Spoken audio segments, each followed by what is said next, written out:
Maayong buntag kanatong tanan. Anya nakita karon sa ikaduha nga Domingo sa Adbyento pagpaabot sa atong Ginoo. Hapit-hapit na mahuman ang ato ang pasungan o samtang nagpadayon ta sa atong Ride on Mass Novena pahinungod sa atong mahal nga Birhen Maria ubos sa iyang titulo Immaculada Concepcion. Mga igsoon kada ni Kristo, niining Dominguha, ang Ginoo naghatag kanato pinaagi sa santos nga ebanghelyo o duha ka punto nga angay natong pagapamalandungan o atong bitbiton sa pagbalik na ngadto sa atong balay.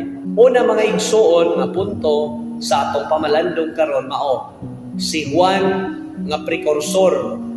Siya nagpahibalo kanato nga hapit na moabot ang manluluwas.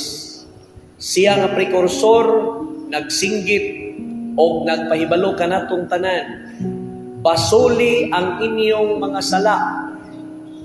Mao kini ang unang sugyot ni Juan nga magbubunyag ang pagbasol sa atong mga sala.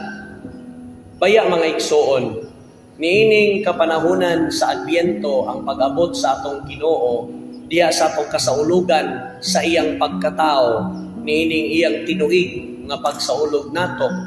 Mga kaigsuonan kada ni Kristo atong hinumduman nga ang iyang pag-abot ikinahanglan niya alang kanato nga siya mopuyo sa atong kasing-kasing. Ang iyang puy-an limpyo, mga igsuon. Limpyo.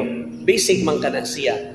Unsaon man pagpuyo sa Ginoo nga ang tao nga iyang puy-an limpyo. Unsaon man sa Ginoo pagpuyo. Una, diha sa pagtawag sa ni Juan nga ikaw magbasol sa imong mga sala. Ang una natong pagahimuon sa pagpuyo sa Ginoo diha kanato mao ang pagtuo gayud kaniya. Sa atong kandila karon, faith. Itong unang Domingo, hope. Karon, faith. Ikaduhang Domingo, mga igsuon. Unya, ang atong pagtuo sa Ginoo, dili patuo-tuo. Dili patuo-tuo ang atong pagtuo kaniya. Ang atong pagtuo sa Ginoo, dili kini siya pasikat. Anas kananan sa Jollibee o sa Gasa. Murag tanaw-tanaw sa manguros gamay kay kuros. Pero ato gani small anang City Mall sa Gaisano inigbagting anang alas 6 kanang Agonias na Angelos bitaw amara. The angel of the Lord manghudong gidayon. Dagko kay kuros kay na may daghang nagtan-aw. Amra religyoso ba? Patuo-tuo. Pakita mga igsuon. Di ka na ang pagtuo sa Ginoo atong hinumduman all the time. Kay ang iyang pag-abot mga igsuon wala manggoy gipili o kinsay iyang hatagan. Ang tanan man maanindot, mas maanindot gayon nga ikaw sa imong pagtuo sa Dios pulido ka ng tibuok mga igsuon nga dili ka magduha-duha sa imong kaugalingon sa iyang pag-abot. Kana bitaw mayon ka, yatis, nabuutan ako karon. Urig dili mo abot ang Ginoo. Nabuutan ako. Unya, urig way langit. Asa man ko padungan ni? Kaysa nasalbahis ka, pinagkamatay nimo na adi impierno. Patay. Unsaon na lang. Di nato na ipangutan ng mga igsoon may tungod sa itong kaugalingon. Ang panawagan ni Juan nga magbubunyag, maugayod ang pagbalik og tan-aw sa atong kaugalingon. And this is the celebration of Advent. Ang pagbalik og tan-aw sa atong kaugalingon. Kinsa, mangutana ka sa imong kaugalingon, kinsa man ako. Ayaw pangutana ang imong tapad. Kinsa ka man. Ayaw pangutanan na imong tapad. Unaha ang imong kaugalingon. Kinsa man ako, tali sa kong relasyon sa Ginoo. Unsa may akong pagsabot sa akong kaugalingon, diha sa akong isig katao, ako nga nahilambigit sa Ginoo. Oh? Kay mayon tagpo nga, maayo kag relasyon sa Ginoo, apan pati kag relasyon sa imong isig katao, wa kay mapaabot. Mga igsoon, dinumdumi, wa kay mapaabot niini. Oh? So maanindot gyud nga ang imong relasyon sa imong isig katao nin limpyo kay ikaw maayo magrelasyon sa Ginoo. Oh? Oh, kana bitaw karon niatas ka panahonan sa Adbyento, nagsugod na mong pamutang og mga decoration sa inyong balay. Nindot kayong decoration sa inyong balay. Puwerte punua sa series lights. Oh? Oh, napay Santa Claus, napay mga gapas nga pamutang aron lang yun murag snow tan-awon. Oh, pero ang inyong silingan talipapa ra yung taon ang balay. Wa gani gibisag gamay na lang nga series. May naalay gibutang adto nga white towel, murag giswat sa gawas. Kay basig apilan naay manaygon unya. Oh, nindot mo sa nano kanang naiputahan nimo. Nindot kay mo sigas balay niya butangan nimo og white towel. Sa ato pa dili pwedeng daygunan. No? So, kana mga igsoon, nagpakita lang yun na mahitungod sa imong kaugalingon sa umaabot nga pag-abot sa Ginoo nga ikaw dili ka andam nga mudawat kaniya. Kayang tinuod nga pagdawat sa Dios sa unang punto sa atong pamalandong karon mga kaigsunan, mauman ang pagbago sa ato ang kinabuhi. Ikaduha mga kaigsunan, gipaambit karon sa atong santos nga ebanghelyo ang pagkamabungahon ngadto sa unahan. Mao ni ron nga mitawag ang Ginoo. Oh? Mingon ang Ginoo sa katapusan sa atong santos nga ebanghelyo karon. Mingon dinhi, nagkupot siya nigo nga igpapalit aron lainon ang tahop gikan sa mga lugas. Kinsa maning tahop kadtong nangandam apan nag-andam-andam ra. Wa gyud mangandam. Mao nay mga tahop. Ogo niya unsay sunod? Tigumon niya ang trigo didto sa kamalig. Kinsa man kini? Kadtong mga tog panahon sa wali, pero tinuod yun nga nanimba. Mao na sila ang trigo. Apan ang mga tahop iyang sunugon sa kalayo. Kinsa man to sila? Kadtong nakadungog sa bagting sa kampana aron manimba, ting bon talang. Wag yun mo ari ay. Wag yun. Nagpalingoy-lingoy. Wag yun. Mao na kumoyon mo, Padri, unsa may mong ganahan sa parokyano?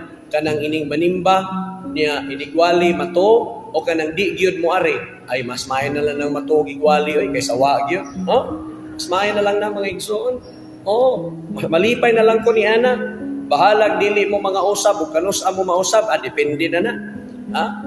Nanimba mangani ni mga taga Mitsumi nga gikan pataon ni sila nagkuhan, nag-duty. Musabot magikuan nila kay usay magmananaw, naguyangon sila. Gusto ba kamo maimperno? Bari. Susloya yung gikan pataon na sila nag-duty, nagbarog 24 hours niya. Pag-abot diri manimba na.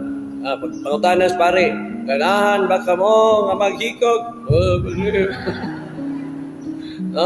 Sabta na ng taga Mitsumi mga igsoon. So mga na, ang mga tahop, kadto intaong nakadungog, apan nagbungol-bungol. Kano sa araman na sila makadungog, kanang tinagingting sa kutsara o sa tinidor, o niya, nanimaho na o buwad o kanini ang, sa tawagan na ma'am, kanang buwad o kaning budbud. Ay. Anang kuan, nanimaho og buwan og kanang litson. Maoray igkamata, maoray igkaaktibo. Bati ka na mga igsuon, dili tadawaton sa Ginoo ni ana. Nga di ay ang atong pagkamabungahon sa atong kinabuhi, gikinahanglan kanato mga igsuon nga una sa tanan limpyuhan nato ang atong kaugalingon. We must die from ourselves for us to grow a new life. ug mao kanay gikinahanglan kanato mga igsoon. Dayon tagpo nga mao bitaw ang usa ka tawo makaingon nga kana siya buutan kay gikan man sa pagkasalbahis. Ha? Gikan na sa iyang pagkadautan. Ha? Karon nahimo ng buutan, dautan, buutan, pareha ra gid ang mga kaigsuonan. Magkadugtong ra gid na ang duha. Ug nining pagpaabot nato sa Ginoo, hinumduman nato nga human kita nagbasol, mosunod ang pagka mabungahon. Kay mauman kana mga kaigsuonan ang proseso sa usa ka tanom. Aron siya adunay maayong bunga nga mapaambit ngadto sa uban, kinahanglan ang pagpulong kaniya sa iyang kaugalingon. Mao na nga si Juan nga magbubunyag, nagpahinumdom kanato mga igsoon. Nga kitang tanan manginahanglan sa tong kaugalingon og yano nga pagtuo sa Dios nga maoy maghari kanato ug maoy magpalig-on sa atong kinabuhi. Nindot kaayo agikanta ni Noy Crisin kanina pagsugod sa misa sa may giingon niya kanato, o manhi ka ayaw paglangan Ginoo. Kanindot niya na. Ano man kay sa tinuod ang Ginoo di man maglangan. Gikanta lang na siya pagpahinumdom nato, hala langayan ra ba ko? So gipahinumduman tas Ginoo ron mga igsoon nga ang Ginoo nitawag ta sa Ginoo nga di siya maglangan kay naguna man siya kanato. Kanang mayon kas Ginoo, Ginoo, maayo unta nga magkauli na ang among maayong kabubuton sa akong igsuon. Oy, naguna ang Ginoo niya na. Naguna ang Ginoo. Ining Pasko, magkauli ang inyong maayong kabubuton sa imong igsuon, naguna ang Ginoo. Ha? Kung sa may giingon niya nimo, bag-uha ang imong kinabuhi aron magkauli mo sa imong igsuon. Kanara mga igsuon. Ha? Wa maglangan ang Ginoo kanato. Ikaduha, ang Ginoo nagpalig-on kanato sa unsang pamagiha. Pinagis pulo nga iyang gipaambit karon sa atong santos nga ebanghelyo. Naglig-on siya kanato. Mao bitaw nga mingon, dili ko takos nga mubadbad o mudala sa iyang sandalyas, mubitbit sa iyang sandalyas. Nga sa tupang Ginoo nagpalig-on kanato. Iyang gitudlo kanato ang pagdawat sa tong kahuyang aron ta mahimong lig-on mga igsoon kay makat-on man ta diha sa kasinatian sa atong kinabuhi aron lang gyud nga mamahimo tang magbalig-on mga igsoon. Mo na nga di ta angay mahadlok sa panahon nga moabot ang kalisod kay pinaagi ni ana human sa kalisod malig-on ka. Mubalik manggani ang kalisod, lig-on ka na ug wa na gayoy makapatumba pa kanimo kundili ang kuanra makapatumba nimo red horse.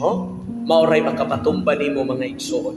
So mao na nga mangayo ta sa grasya sa Dios nining ikaduha nga Domingo sa Adbiento nga unta ang Ginoo nga nag-umol kanato aron aduna siya mapupo ngadto sa unahan. Siya pod unta ang Ginoo nga mag-atiman kanato aron sa ingon motubo ta diha sa pagkamatuohon sa tong kinabuhi, nagmabasulon, nagmabungahon ug nagmapaambiton ngadto sa atong isig katawo. Amen. Amen.